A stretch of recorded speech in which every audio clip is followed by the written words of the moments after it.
Hello and welcome. I am Scrapperlock, and this is City of Villains on the Rebirth server.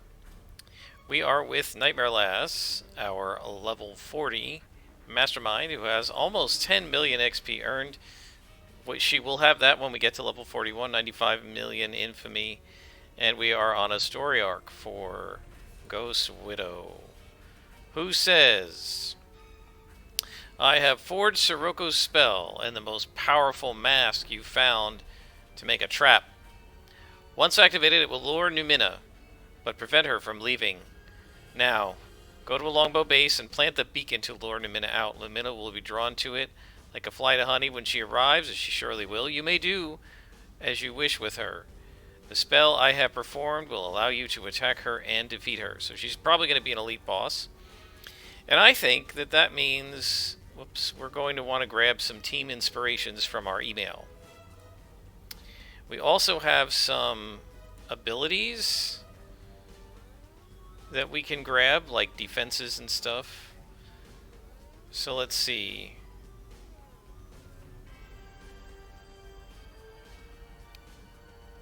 Imbuement plus resist effects, let's grab that. I think that'll be better than a regular break free for sure. What else have we got? Health and endurance. Team damage. Team plus health and endurance. Let's grab one of those. Team plus resist we definitely want. And a medium team plus resist. So that gives us some pretty good team abilities. So let's see, we need to defeat Numina. We're going to go to Nerva Archipelago, so I will pause it here, and when I come back, we will be on our way to fighting Numina. Alright folks, we are in the longbow base. We need to plant our psychic trap. I have also taken Survival Amplifier, which gives us a slight boost to our recovery rate and our regen rate for both endurance and health.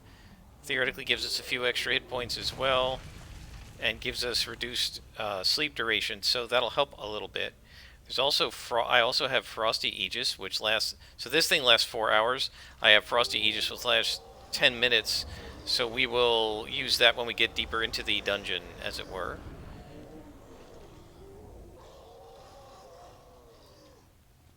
And if these guys are going to be yellow, they should be no problem. Now, if Numina's +1 as an elite boss, she should be easy enough to fight. If she's +2, or if she's a hero, we could have trouble. Hero, we won't be able to beat. +2 elite boss, we should be able to beat when we have all of these inspirations running.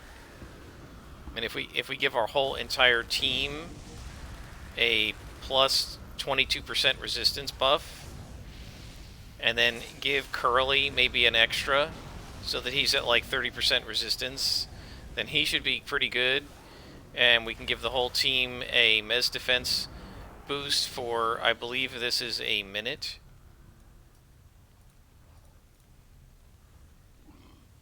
Five minutes. Wow. Alright, so that should last us the whole battle. How come this guy didn't aggro when we killed the other guys? Had his back to us, I guess?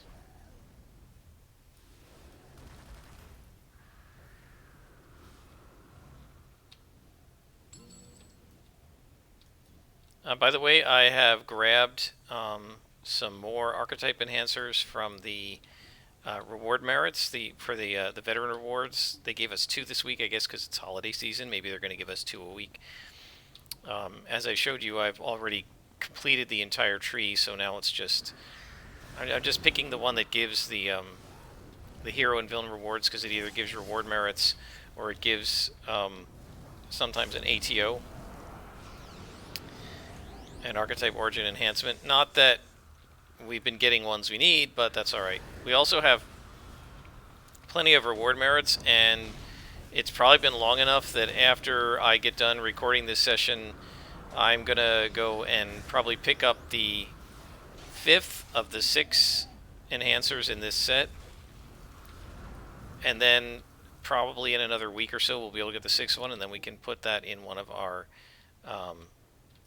powers.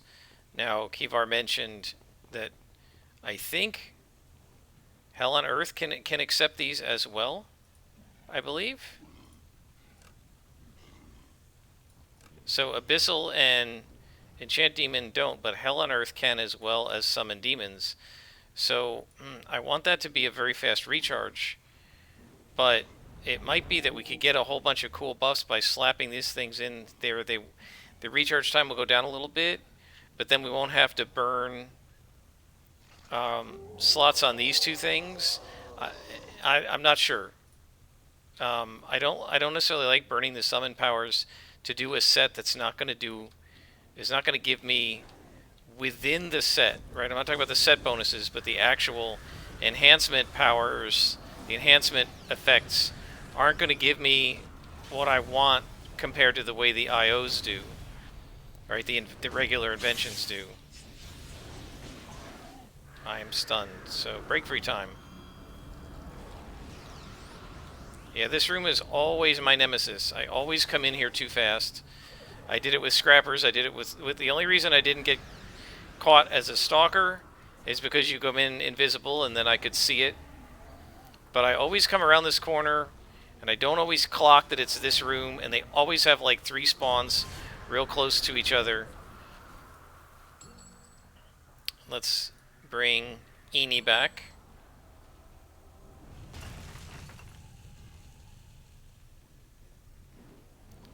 And we will give him his buffs.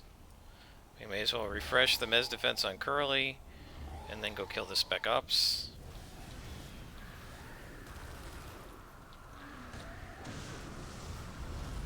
Yeah, it's very hard not to get ads, which is additional aggro from spawns other than the one you're fighting in this room. It's just designed, it's a trap basically, and I fall for it every time. Just like in Circle of Thorns, when you come into those on the map where it goes around both ways around like a central column, and they put spawns on both sides, and I always see the spawn on one side and go after it, and I always forget that there's a spawn on the other side, or there could be. And I think the reason I always fall for those traps is because the spawn points, the spawn positions of the enemies are just way closer in those 2 spots than anywhere else on any map in the rest of the game. And so I'm just not, even though I know intellectually that these are rooms that have multiple spawns very close to each other, I somehow always just blunder right into them because I'm just kind of trained to think in normal spawn distances. Where the heck is Curly? Oh, okay, he's there. So who is missing? Mo? Mo, what are you doing? Why are you hanging out down there? My mind is trained on the normal distances between spawns, and it's just sort of reflexive. It's not even something that I think about. And so when they have an abnormal spawn position, an unusual one that doesn't match the regular spawn distances, it always catches me, even though I know intellectually that there are usually multiple spawns in that place. I just reflexively, I always just blunder right into it because I'm still not really expecting it.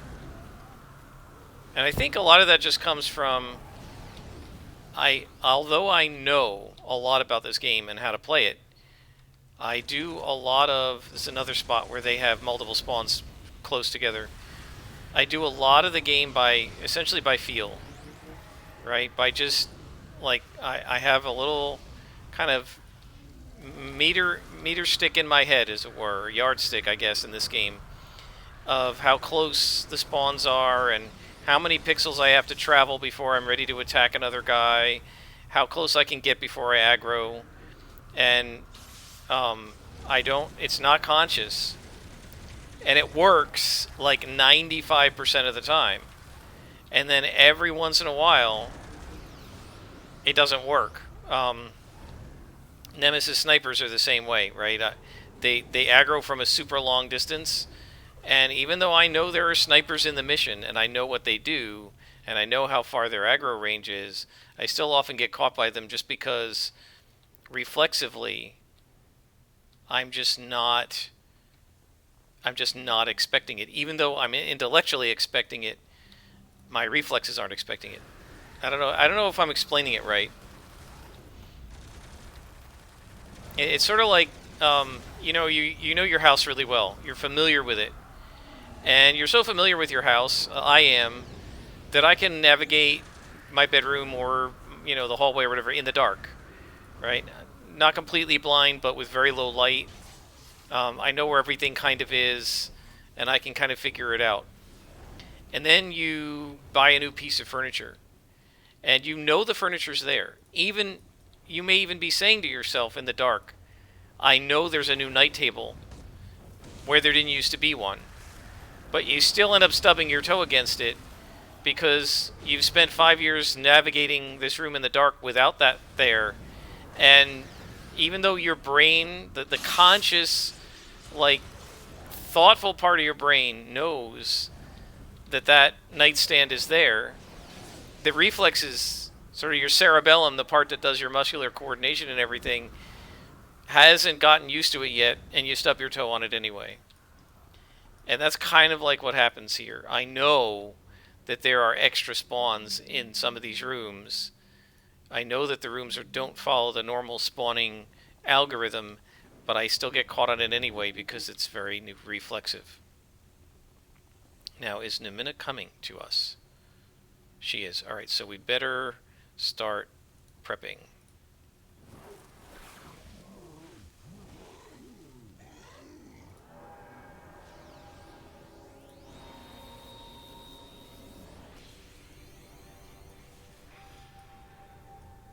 And as soon as I see her, it's time to chow down on the team inspirations. We're going to get one shot at this, guys.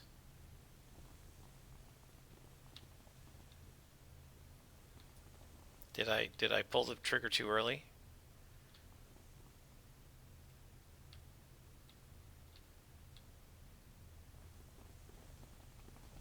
There she is. Go get her. Alright, time to... Yep, she tried to do a mez. Get her. Let's kill her defense if we can. Let's give these guys some more buffs. Yeah, her ability should not be mezzing my guys. I'm going to go ahead and take an extra break free for me just to make sure that she doesn't get me.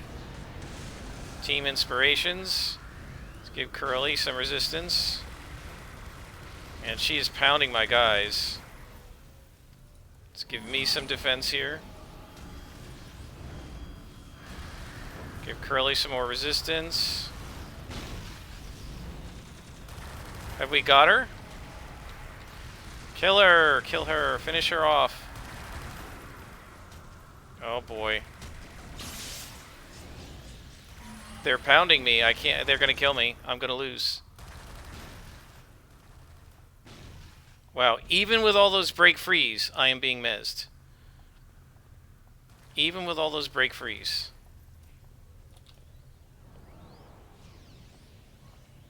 I'm getting creamed.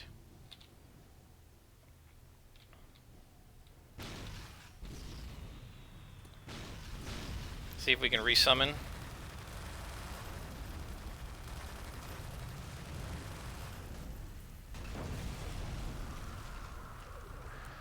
So part of the problem here is that the ambush auto-targets you, and so I'm trying to protect my pets, but they're hitting me.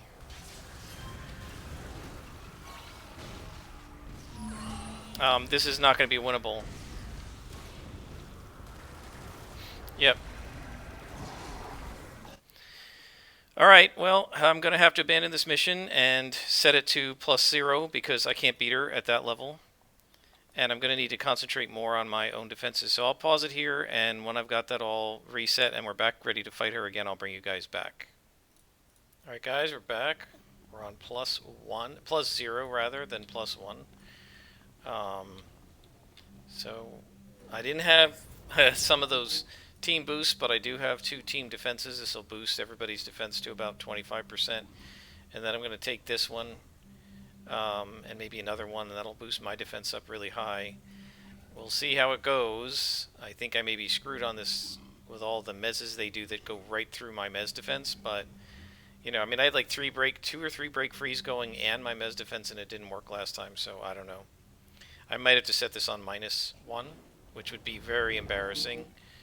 But yeah, I know people seem to think that Masterminds are like the most powerful class. I'm not seeing it. To me, I mean, my Scrapper and my Stalker both could have taken this boss easily at +1 and probably at +2 with no problem. I wouldn't have had to drop it to +0, and I certainly wouldn't have had to consider dropping it to -1. But we'll see what happens. See, is she coming? Let's move our guys up. I mean, I feel like it's okay to fight in this hallway. There's plenty of room.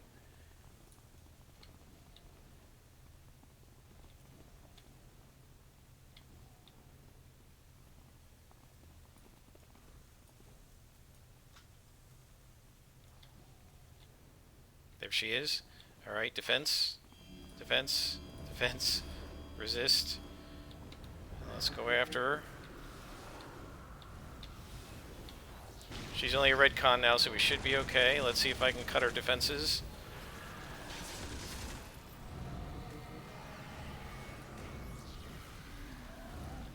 Make sure I keep my defense up high.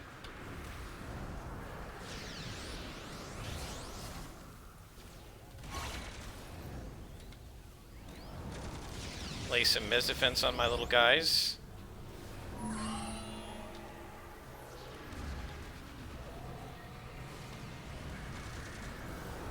Think we got her.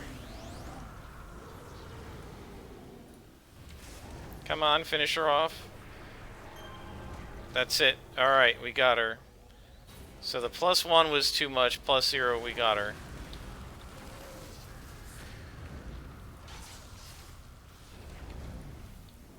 So one of the problems with that +1 is she has so many more hit points that it gives the ambush like more time to come at you. So there are like 2 of them coming every 30 or 40 seconds, and if you don't get her taken out fast, that's when you get overwhelmed. And of course the ambushes all come right after me, and I didn't realize I was going to be being ambushed that much during that fight. And we have leveled up, guys, so that means we're going to go straight into the next story arc as soon as we can. First we got to level up. We got a badge, and she says, "You did your job to perfection. I felt the moment of Numena's defeat. Unfortunately, one of my handmaidens and her guardians were ambushed on the way to the place of the Lesser Mask by Blue Steel. To place one of the Lesser Masks by Blue Steel. I fear Numena's spirit was able to escape, but even so, she'll be weakened and of no concern for some time." Excellent. So we got a couple of badges.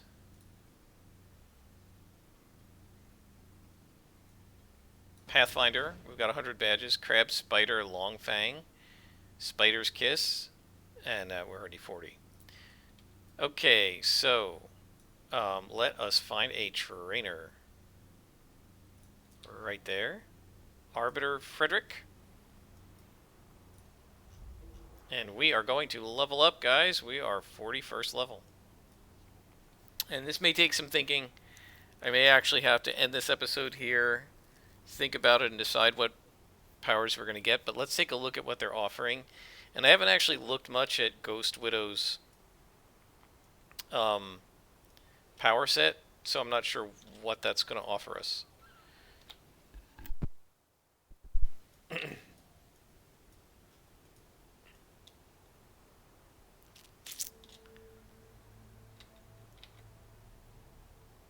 Alright, Fred.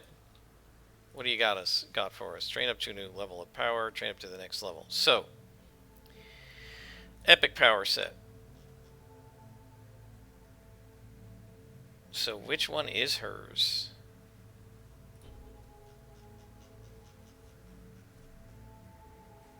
Pools.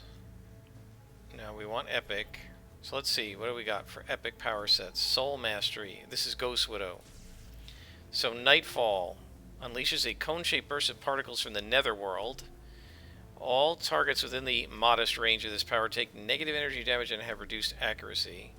Dark Embrace. You tap the energy of the netherworld. Dark Embrace shrouds you and grants resistance to lethal smashing and toxic damage.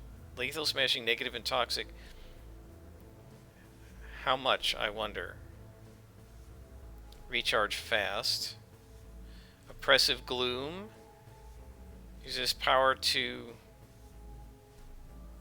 Here, show details. So this is a toggle.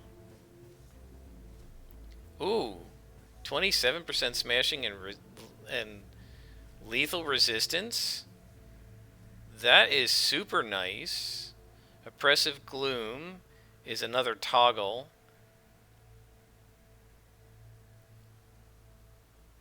Allows you to use your own hit points to keep enemies near you disoriented. No, I don't think we're going to do that.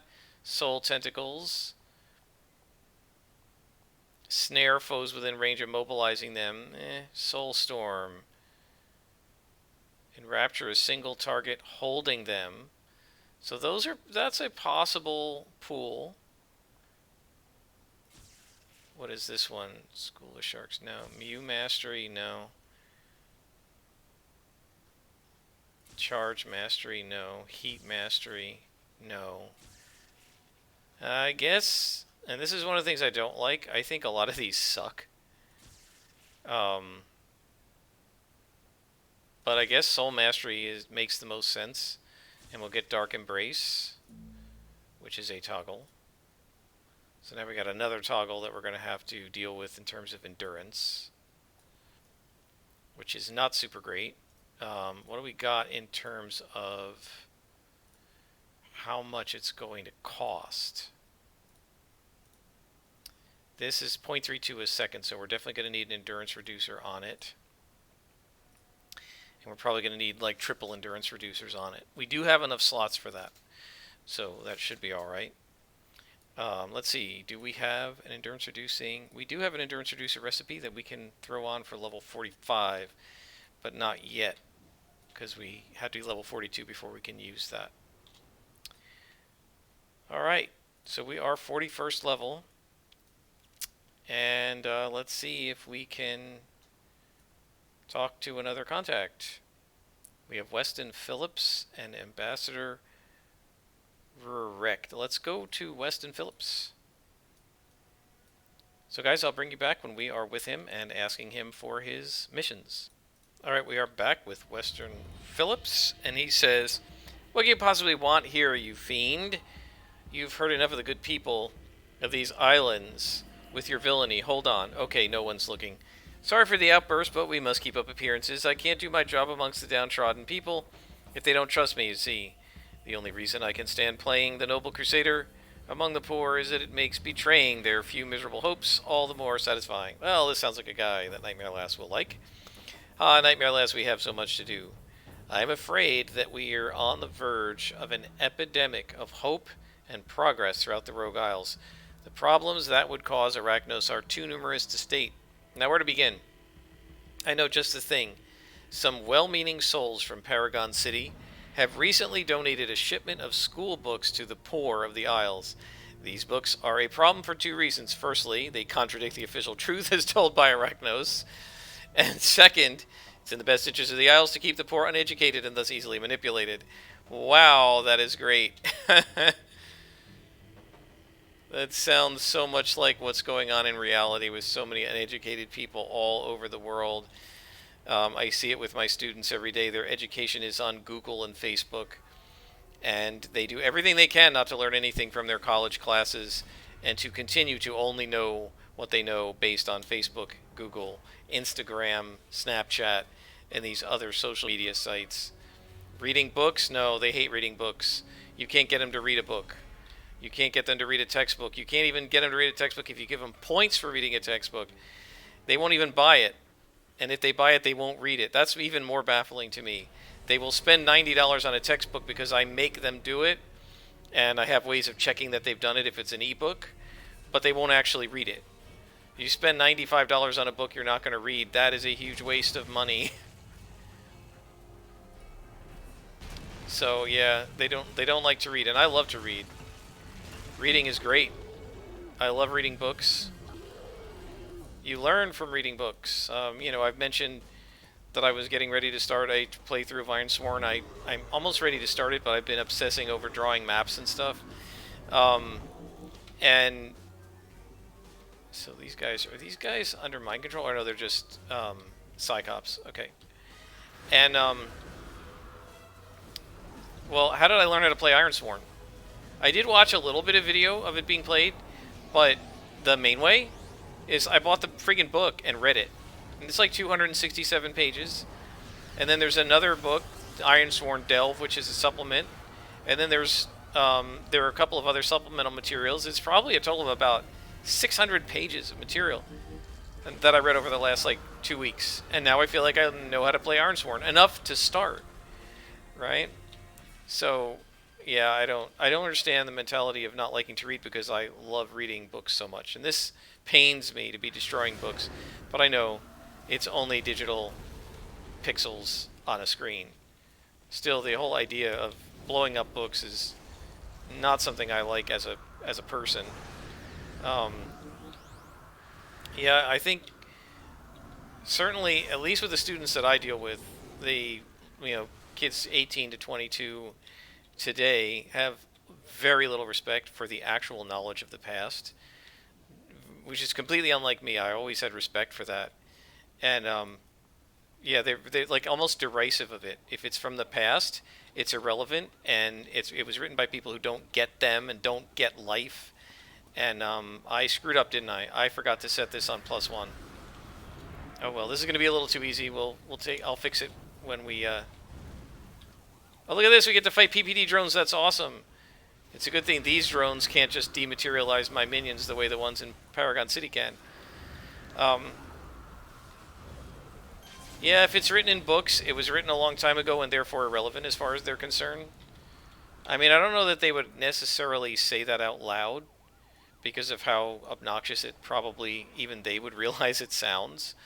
And we don't need this. So all these team inspirations are going to be wasted now because I didn't need them. So I'm not sure that they would say it out loud, but they're certainly thinking it.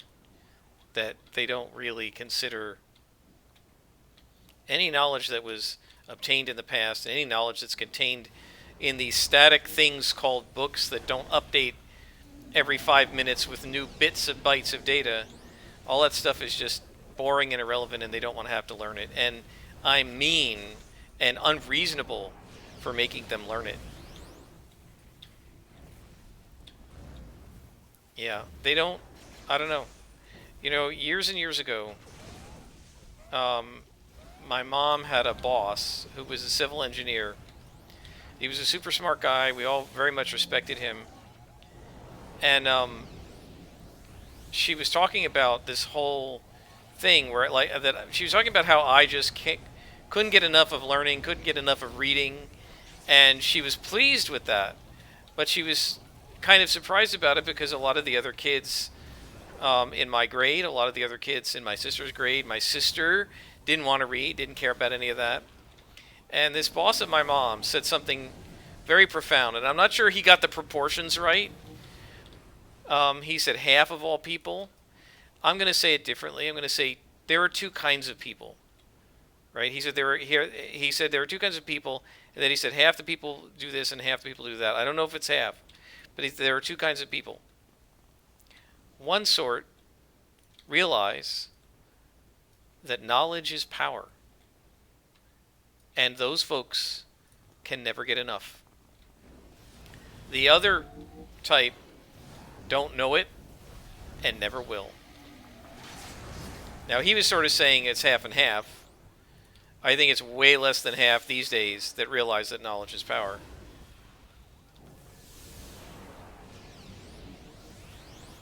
Now, where is Curly? What the heck are you doing, Curly?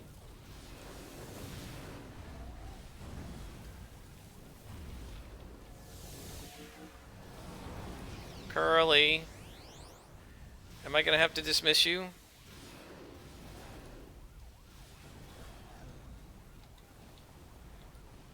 And resummon.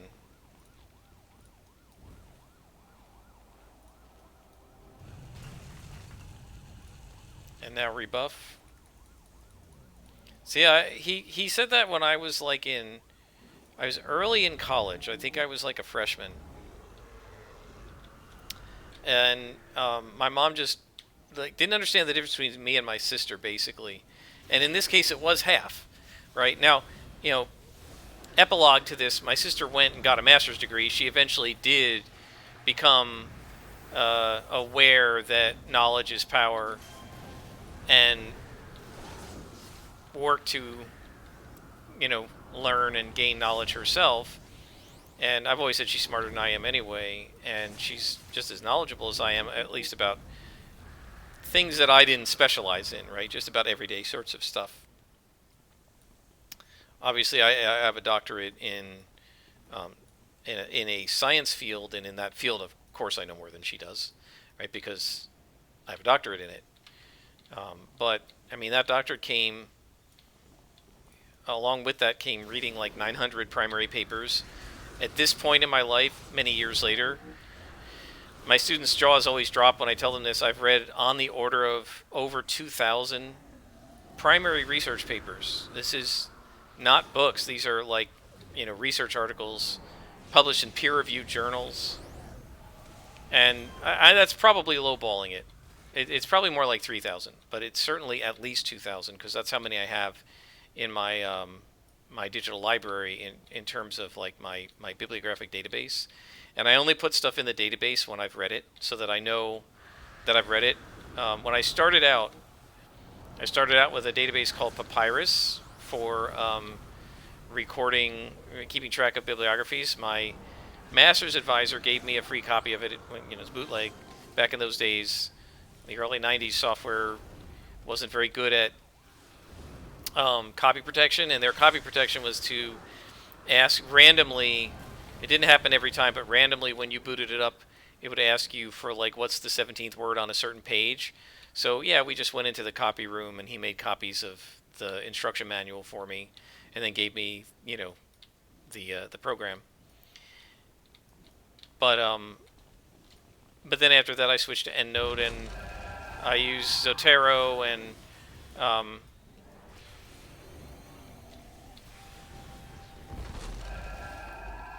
and a number of other bibliographic programs. I'm on Zotero now, but anyway, my master's advisor, he would record every single paper that he Xeroxed, every single one that he researched, every single one that he had, whether he'd read it or not, and then he had like a keyword, and he would mark it read, right, versus one that hasn't been read yet, and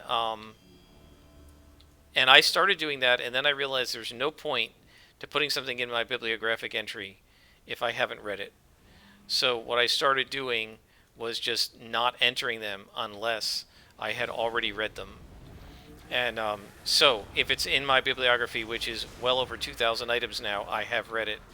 There may be things that I've read, there are lots of things I've read that aren't in my bibliography because I've sort of been sloppy about keeping up with it over the years unless I'm planning to use the reference in a paper and cite it. I often don't bother. But yeah,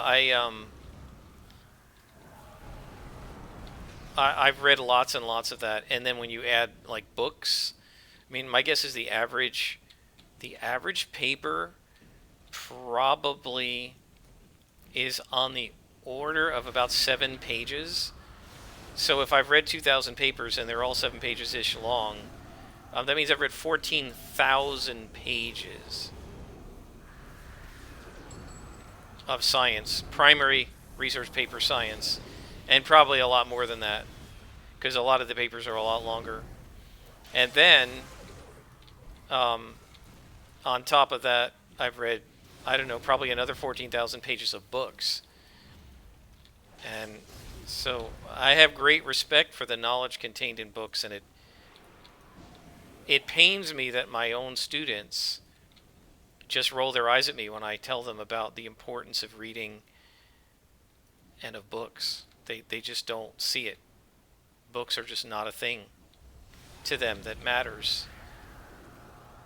It's just everything is digital, and yes, you can get books digitally, but that's not what they're interested in, right? What they're talking about is dynamically changing, written by individuals who may have no education, right? These blogs, stuff they looked up on Google, whatever came up at the top of the Google links, right? Not recognizing that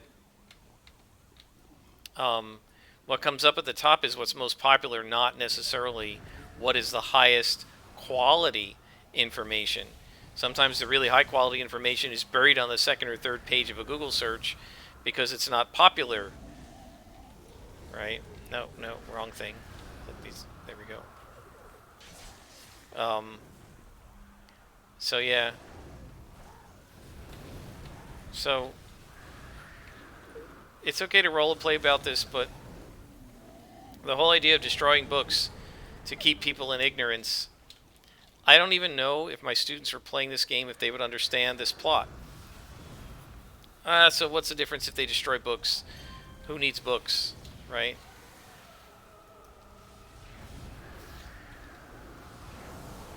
Now, of course,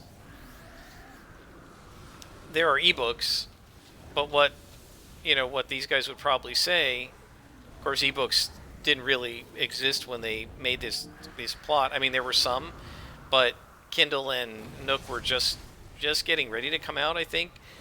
By the time this was made, maybe they hadn't even come out yet. There's still one more book depository to buy, bookshelf to destroy. There we go. But of course, the idea is that the poor people wouldn't be able to afford Kindles and stuff, and physical books can be, passed around from person to person and loaned, like one does in a library, right? It's not easy. It's possible in some ways, but not easy to do loaning of books electronically, right? Because of digital copywriting and because they don't want people to pirate the books, right? They do all kinds of draconian things that make it extremely hard for you to share electronic copies of books, whereas physical copies, I can hand it to somebody, no problem.